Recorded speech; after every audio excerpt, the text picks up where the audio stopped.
প্ৰথমতে আপোনালোকৰ আমি তিনিচুকীয়া জিলাৰ মৃদঙ্গীয়া গায়ন সংস্থাৰ তৰফৰ পৰা ধন্যবাদ জনাই আজি আপোনালোকক জানিবলৈ জনাবলৈ তাৰ সুযোগ হ'ল যিহেতুকে অসম মৃদঙ্গীয়া গায়ন সংস্থাই চৰকাৰৰ লগত আলোচনাৰ হেতু চৰকাৰে যি এটা ডিচিশ্যন ল'লে আমাক সাংস্কৃতিক বিভাগ আৰু এই সাংস্কৃতিক বিভাগৰ যিটো চৰকাৰৰ আদেশক্ৰমে মানি আমি অসম মৃদঙ্গীয়া গায়ন সংস্থা আমাৰ অসমৰ উজনি অসমৰ 12খন জিলাৰ 11খন জিলাৰ সকলো জাতি জনগোষ্ঠী 6 জনগোষ্ঠী এই জাতি জনগোষ্ঠীসকলক মোৰ এতিয়া প্ৰশিক্ষণেৰে যদি আমি এটা একত্ৰ বিলে বান্ধি আমি একক শৈলী আমি য'ত আমি 3000 মৃদং একেলগতে পৰিৱেশন কৰিব পাৰোঁ তেনে এটি ব্যৱস্থাৰ কথা চিন্তা কৰি আমাৰ সমগ্ৰ অসমতে উজনি অসমৰ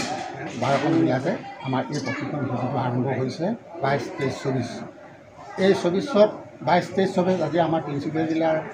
প্ৰশিক্ষণৰ অন্তিম দিন ইতিমধ্যে আপোনালোকে দেখা পাইছে নামঘৰৰ ভিতৰত প্ৰশিক্ষণ সামৰিবলৈ হৈছে আজি ইতিমধ্যে দুৱাৰ যাব লাগিব গতিকে এই প্ৰশিক্ষণটো আমি এক উমৈহতীয়া শৈলী হিচাপে লৈ আমি যাতে চৰকাৰৰ দৃষ্টি আকৰ্ষণ কৰিব পাৰোঁ আৰু আমি একতাটো বজাই ৰাখিব পাৰোঁ আমাৰ সমাজৰ মাজত আৰু বিশেষভাৱে এই মৃদঙ্গীয়া শৈলীটো হ'ল আমাৰ মৃদং হ'ল আমাৰ এক অতীত কালৰ পৰা চলি অহা আমি দেৱবাদ্য সেই দেৱবাদ্যক আমি সন্মান জনাওঁ আহক সকলোৱে আপোনালোকেও সহযোগ কৰক আৰু এই দেৱবাদ্যৰ পৰিৱেশিত মৃদঙ্গীয়া গায়ন আমাৰ সমাজত অতিকৈ গুৰুত্বপূৰ্ণ তেনে এটি মৃদঙ্গীয়া গায়ন আমাৰ সমাজত অতীত কালৰ পৰা ধাৰাবাহিক হিচাপে চলি আহিছে কিন্তু ইয়াত কোনো সংগঠনৰ ব্যৱস্থা নাই এয়া আজি আমাৰ তিনিচুকীয়া জিলা আজি গঠন হোৱা 2021 খ্ৰীষ্টাব্দ 26 ছেপ্টেম্বৰ 4টা বছৰ অতিক্ৰম কৰিলে আৰু অসম মৃদঙ্গীয়া গায়ন সংস্থাৰ 2022 চনৰ 3 এপ্ৰিলত 3টা বছৰ 4টা বছৰ ওচৰ চাপিছে গতিকে এই 4টা বছৰতে আমি এই আমাৰ মৃদঙ্গীয়া শৈলীটোক যাতে আমি ৰাইজৰ মাজত উঠি অহা প্ৰজন্মৰ মাজত থৈ এটা আপুৰুগীয়া সম্পদ দেৱবাদ্যক আমি একেবাৰে বিশ্বৰ দৰবাৰত প্ৰতিষ্ঠিত কৰিব তাৰ কাৰণে আমাৰ এই ব্যৱস্থাখিনি হৈছে আৰু ইতিমধ্যে অসম চৰকাৰৰ যি আদেশক্ৰমে আমি ইয়াত প্ৰশিক্ষণ শিবিৰ আৰম্ভ কৰি ইতিমধ্যে প্ৰশিক্ষণ 3 দিনীয়া হ'ল এতিয়া এইটো হ'ল ৰাজ্য ভিত্তিত তাৰপিছত আঞ্চলিক ভিত্তিত হ'ব আঞ্চলিক ভিত্তিত হৈ আমি আৰু একতাৰ ভিত্তিত লৈ আমি 10খন জিলাৰ প্ৰতিখন জিলাৰ পৰা আমি এটা যথেষ্ট সংখ্যক মানুহ 30 বছৰ বিশেষকৈ কম বয়সলৈ বেছি গুৰুত্ব দিয়া হৈছে আমাৰ মৃদঙ্গীয়া শৈলীটোত এইখিনি লৈ পিনে আমি চৰকাৰক লৈ তথা বিশ্ব দৰবাৰত আমি মৃদং শিল্পীটোক কেনেকৈ প্ৰতিষ্ঠা কৰোঁ তাৰে উদ্দেশ্য হ'ল আমাৰ প্ৰধান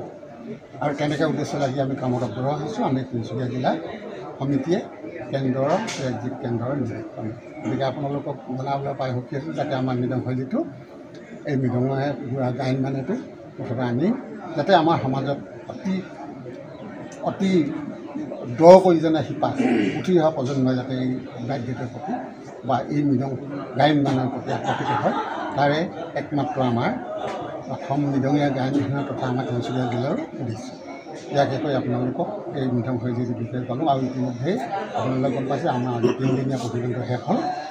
আমাৰ তিনিচুকীয়া জিলাত এতিয়া আমাৰ 27, 28, 29 এই 3টা দিন হ'ল আমাৰ আঞ্চলিক পৰ্যায়ত হ'ব তাৰপিছত ইতিমধ্যে ৰাইজে ঘোষণা কৰিলে আৰু অহা 9 নৱেম্বৰত আমাক গোটেই তিনিচুকীয়া জিলা সমুদায় লগ হৈ আমি একক শৈলী আমি 1000জন হওক 500জন হওক একেলগতে মৃদং বজোৱাৰ ব্যৱস্থাটো আমি কৰিছোঁ যাতে আপোনালোকৰ সকলোৱে সহযোগিতা পাম বুলি আশা কৰিছোঁ আৰু আমাৰ ৰাইজৰ সকলোৱে সহযোগ লাগিব আমি সেইটোকে আশা কৰি আমাৰ কৰ্মখিনি আগবাঢ়িছোঁ আমাৰ তিনিচুকীয়া জিলা মৃদং সংস্থাৰ ফালৰ পৰা মোৰ ফালৰ পৰা সকলোৱে প্ৰশিক্ষণৰ সম্বন্ধত ইমানেই